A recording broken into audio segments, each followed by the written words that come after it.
حياكم الله مشاهدينا ومتابعينا في كل مكان بتغطيتنا الخاصة ورسائلنا اليومية عن أسبوع الأخاء الكويتي المصري، والذي يقوم تحت إشراف الهيئة العامة للشباب والرياضة. مشاهدينا راح نتابع وياكم أبرز منافسات ونشاط هذا اليوم بعد هذا الفاصل القصير.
استمرت فعاليات وأنشطة أسبوع الأخاء الكويتي المصري بيومها الثالث على زيارة المعارض والمعالم السياحية في الكويت، حيث زار الوفد المصري في الفترة الصباحية معرض الفن الحديث والمعرض البحري، الذي نال إعجابهم بعدما تعرفوا على الإبداعات الشبابية الكويتية والتراث القديم من خلال اللوحات والأدوات لدرة وعروس الخليج العربي الكويت.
مجمع ميادين الشيخ صباح الأحمد الأولمبي للرماية استقبل الوفود، حيث استمتعوا بهذه الزيارة التي تعرفوا من خلالها على أقسام وإدارات المجمع، وهو أكبر مجمع رماية بالشرق الأوسط والأكثر احتضانا بالبطولات القارية، إضافة إلى إنجازات أبطال الكويت للرماية على المستوى العربي والآسيوي والعالمي.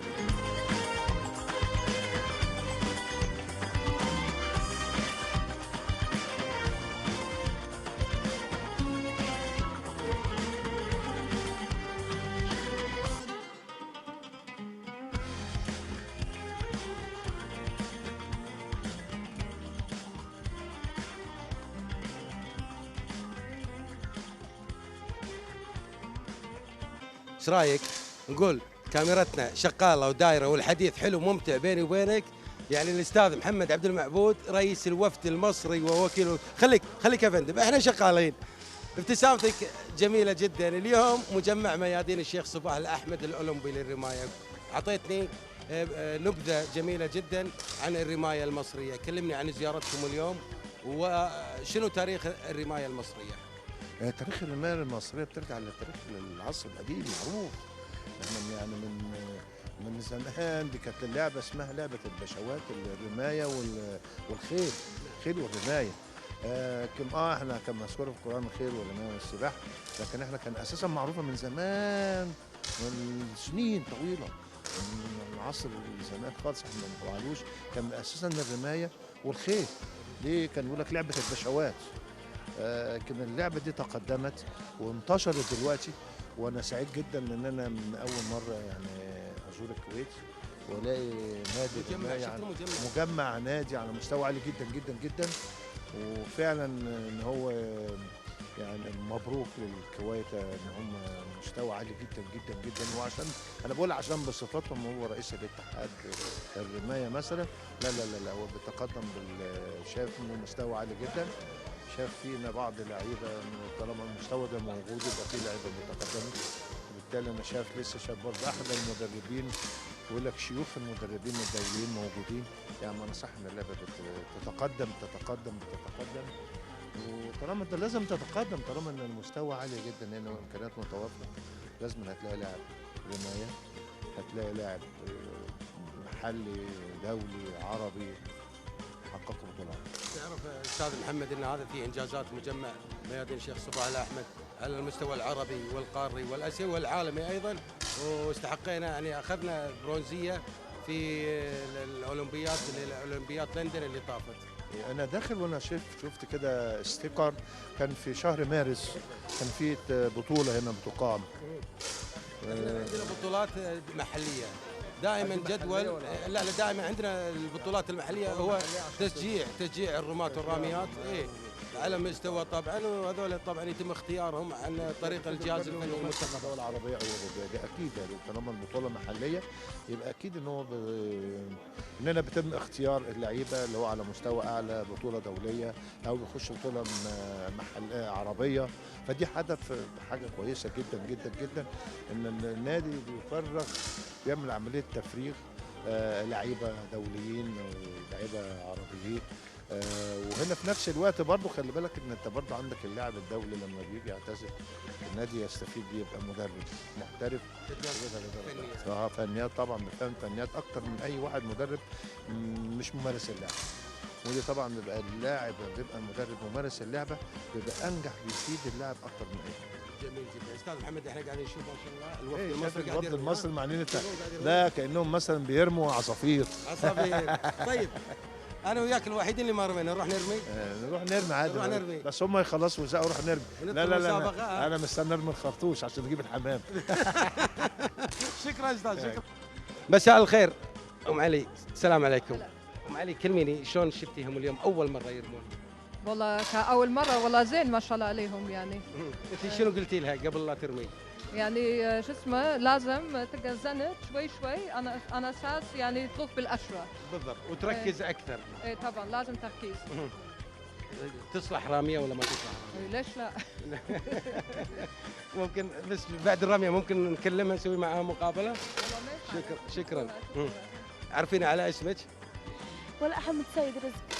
حياك الله، ما شاء الله عليك شعله من نشاطك، قاعد نشوفك واليوم ماسكه شنو الجهاز هذا اللي انت قاعد ترمين عليه؟ يلا سلاح. السلاح علم الرماية يعني طبعا. هذه البندقيه ضغط هواء 10 متر. ممتاز. وين خلينا نشوف التصويبات اللي عندك. انا كل ما طلع لي واحد جايب لي السنتر وجايب لي، نشوف الكاميرا، جايب لي يقول لي كل واحد جايب له يعني اول يوم سلاح أول متحف رماية زي كده يعني او تدريب رماية، فاول مرة نتفرج.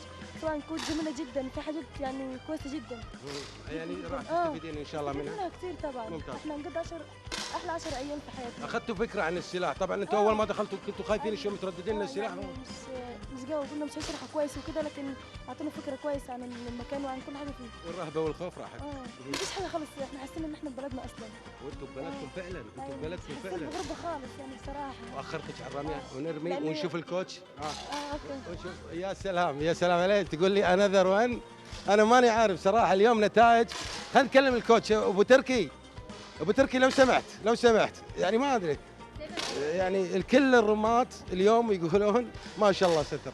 يعني اذا من اول يوم واول مره يمسكون السلاح سواء كان البندقيه ولا المسدس، هذا انجاز، هذا انجاز. والرجل العربي ايضا، الرجل العربي هناك موجود متواجد. خل نروح هني مصورنا، الله يعطيك الصحه والعافيه، تفضلي. جود لك جود لك. مساء الخير. ايه رايك بالمفاجاه؟ جميلة جدا. واحد يرمي ويبتسم ما شاء الله، يعني يعطيك نوع من التفاؤل. الابتسام جميل. رميت؟ اه. يلا. وهذه اهدافه، يقول اهدافه. تفضل. اهداف السنتر يعني طلع احسن من المس. تقول انه عنده اعتراض. ويل سي. يعني في يعني راح يصير روح المنافسه بينكم. الله يعطيكم الصحه والعافيه، وانتم مشاهدينا يعطيكم الصحه والعافيه. احنا متمتعين في مجمع ميادين الشيخ صباح الاحمد الاولمبي للرمايه مع اخواننا الوفد المصري لليوم. ما شاء الله كان في تنافس بينهم، وراح ان شاء الله نكمل وياكم ما تبقى من فقرات رسالتنا بعد فاصل قصير.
طبعا من الاشخاص اللي معانا هنا طبعا اللي يرافق الوفد بالعلاقات العامه الاستاذه باسمه العبيد، تحب التصوير. استاذه مساء الخير. استاذه باسمه حياك يعطيك الله. العافيه. يسلمك، هلا فيك، حياك الله. يعني باسمه ودائما باسمه، اعتقد انه دائما عمل يجمعنا يشرف لها العام الشباب ان شاء الله والرياضه. باذن الله.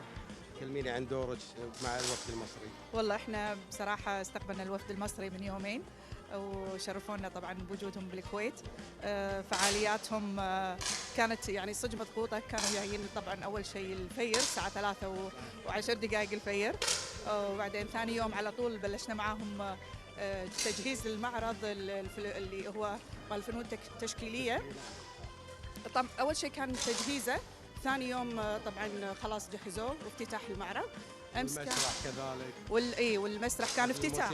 الحفل الافتتاح كان اول شيء اول يوم، ومن ضمنه يعني مساكين كانت فعالياتهم مضغوطه، لان احنا نبيهم يستمتعون بكل لوحاتهم، كل انشطتهم اللي يعني جايين معانا، فمنهم موسيقيين، منهم رسامين، منهم طبعا كل المطربين. ابداعات عن جد، يعني انا شفت لوحاتهم وصورناهم، شيء ابداع. الاصوات اللي موجوده هم ما شاء الله تبارك الرحمن، اصواتهم وايد حلوه، وان شاء الله يستمتعون بتواجدهم بالكويت. طبعا من ضمن الفعاليات اليوم تواجدهم هني بنادي الرمايه، نادي عن جد أنا يعني أشجع وأحيي اللي قائمين والمتواجدين فيه، مثل مدير العلاقات العامة السيد عبد العزيز الطيار. بصراحة المكان جدا رائع، أتمنى أن كل كويتي يعني يخلي بناته ولا عياله يجون هنا يشاركون مثل الأماكن اللي موجودة بالشباب الرياضة، أماكن جدا رائعة. نتمنى يعني مو بس ضيوفنا، عيالنا أول شيء يكونوا بعدها من متواجدين مثل هالأماكن هذه. وانتم ايضا استاذه باسمه يعني عملكم رائع وجهودكم واضحه وجباره يعني وما شاء الله، حتى الوفود يعني قاعد تمدح فيكم على عملكم ومتابعينهم اول باول. بس إن شاء الله ما نقصر، إن شاء الله ما نقصر. ما قصرتوا للامانه، ما قصرتوا. كلميني الكاميرا 24 ساعه هوايه التصوير هذه هوايتي من انا صغيره. اليوم قاعد يسولفون يقولون في وايد شغلات انت مصورتها احنا كمصورين مو موجوده عندنا، فياخذونها ايوه فياخذونها كلقطات. ساعات انا احب التصوير واحطه دائما بمكتبي، كون ان احنا من ضمن العلاقات العامه دورنا يعني انشطه والبرامج اللي موجوده، فاحطها يتفاجئون ان موجوده صورهم وانا متى اخذت لهم هاللقطات هذه. فيعني اللي ان شاء الله تزورونا بالشباب الرياضه بالهيئه وتشوفون القسم عندي ان في وايد لوحات ووايد صور حق كل الفعاليات، ومن ضمنها فعاليات اداره الرياضه الجميع اللي كنت انت موجود فيها معانا. موجود ان شاء الله تشوفوا صورتك موجوده انا راح اخذ صور يعني عندك باذن الله. حياك الله، يعطيك العافيه وشعله من النشاط وكثر من امثالك. وانت نفس الشيء ما كنتوا فعلا يعني ما قصرتم، كنتوا فريق عمل يعني تشكرون عليه، جهود واضحه ومبذوله، ونشكركم ونشكر الهيئه العامه للشباب والرياضه. والله عن جد يعني احنا نتمنى ان نسوي شيء بسيط حق الكويت، نتمنى نسوي شيء بسيط حق الهيئه، لان بصراحه مجهود جبار اللي قاعد يسوونه المدراء والوكلاء والمدير العام، قاعد يسوون مجهودات كبيره. نتمنى انها تظهر من خلال التلفزيون الكويت، من خلال الاذاعه ومن الاعلان، لان عن جد في انشطه ابداع في الهيئه، فنتمنى انها تكون في تواصل على طول مع الانشطه والفعاليات هذه.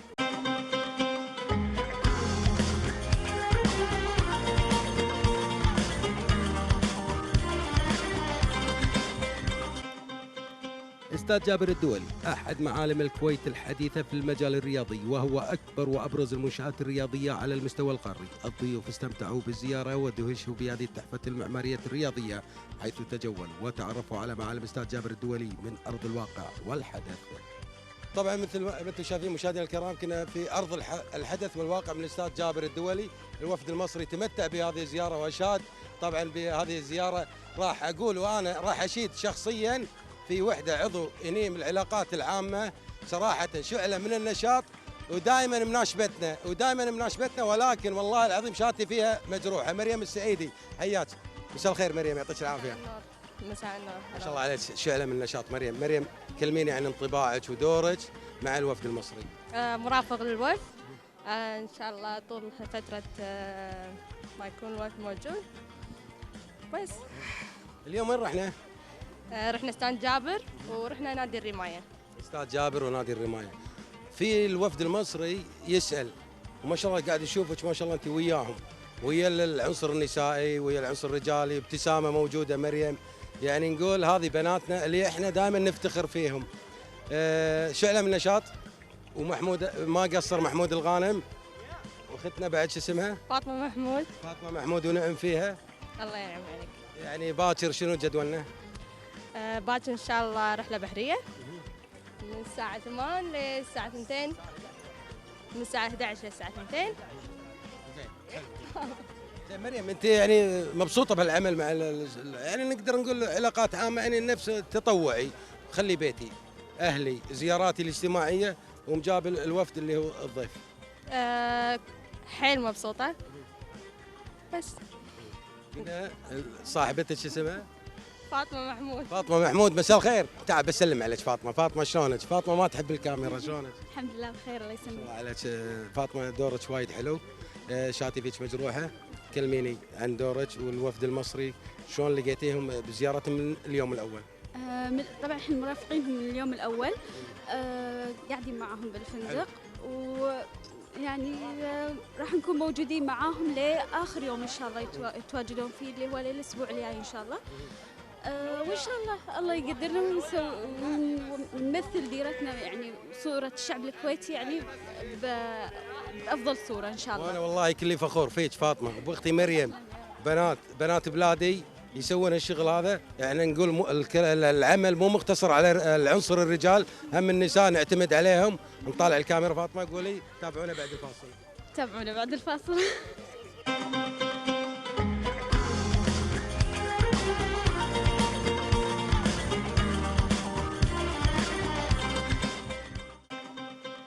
طبعا مشاهدينا، تابعتوا معنا اليوم فعاليات ونشاط هذا اليوم الثالث للاسبوع الاخاء الكويتي المصري، ابتداء من الفتره الصباحيه فهو معرض الفن الحديث وايضا المعرض البحري، وايضا في الفتره المسائيه زار الوفد المصري الى مجمع ميادين الشيخ صباح الاحمد الاولمبي للرمايه، وختاما مرورا في استاد جابر اللي تمتعوا فيه، وفعلا اليوم شافوا الحدث في ارض الواقع وارض الحدث. الى هنا نكون وصلنا معكم ختام رسالتنا، لا تنسون موعدنا ان شاء الله بيوم الغد ورساله اخرى جديده. نشكركم لحسن المتابعه، مع السلامه.